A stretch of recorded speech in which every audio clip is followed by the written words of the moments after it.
Let's talk about Project 2, Segment Bisectors Part 1.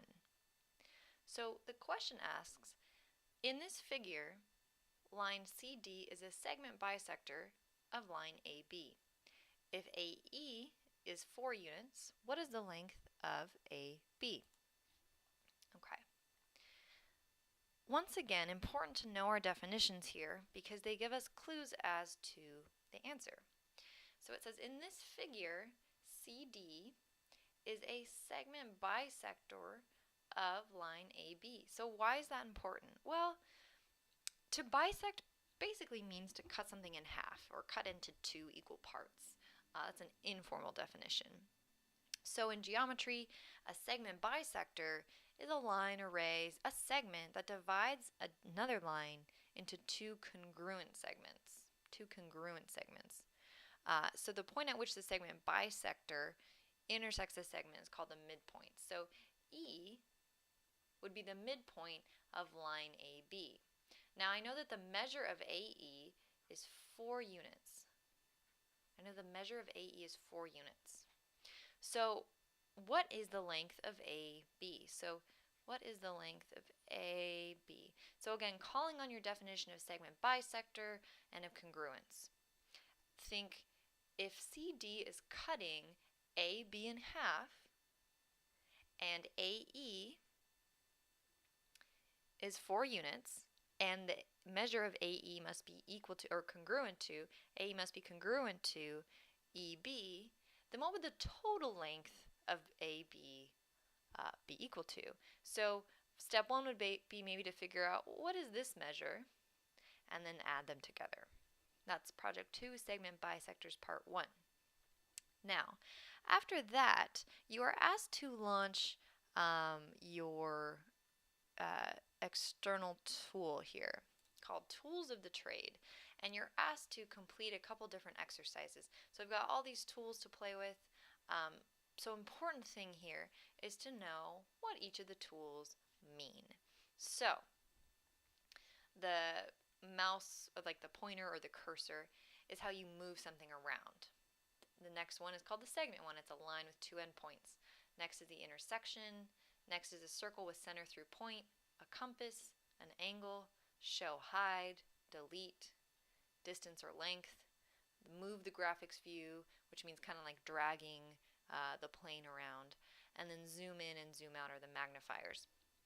So it's important that you know what each of these icons means because the instructions are very specific and they call each of these tools by their proper name. So for example, let's take a look.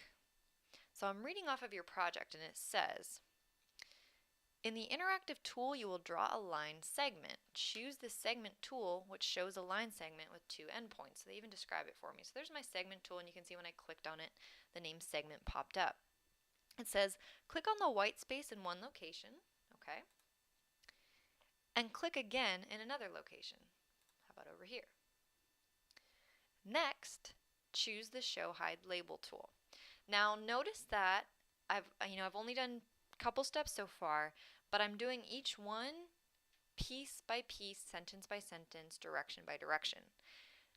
This can be very confusing. I know you might be like toggling back and forth between 2 screens. In fact, if possible, I would say print out the project instructions.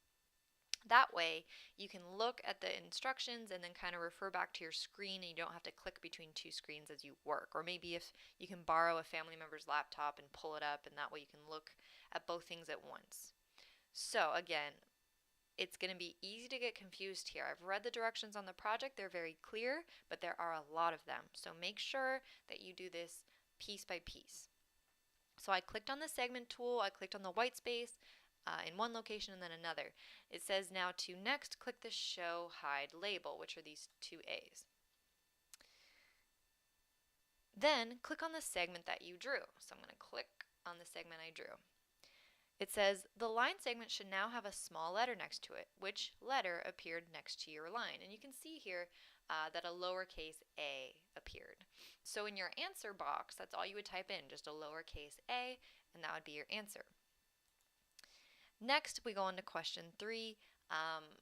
I've given you this one. I won't continue down here. but it's no more difficult. It's just a matter of following the instructions again, step by step. The first thing they tell you to do is choose the circle with center through point tool.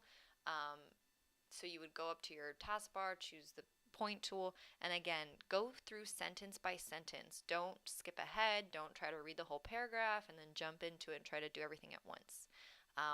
If you get stuck on something, I always would say to go back to the beginning and try again. And one more thing to keep in mind, if for some reason you get like an error, things aren't popping up or loading the way they should, try refreshing the page. But if all else fails, please contact me. Let me know what's going on, and chances are I'm going to tell you to call our technical department because they will be able to help you further, whether it's a glitch with the website or needing to unlock something for you. So just be aware of that. Don't allow yourself to get hung up on these. These interactive tools are really cool, but it's going to take a little bit of getting used to as far as using them. And be aware that this is a tool we will continue to use, so don't think you can skip over it this time and deal with it next time. Start practicing with it now because the skills are going to build each week. All right? So that's it for this page of the project, and I will see you in the next video.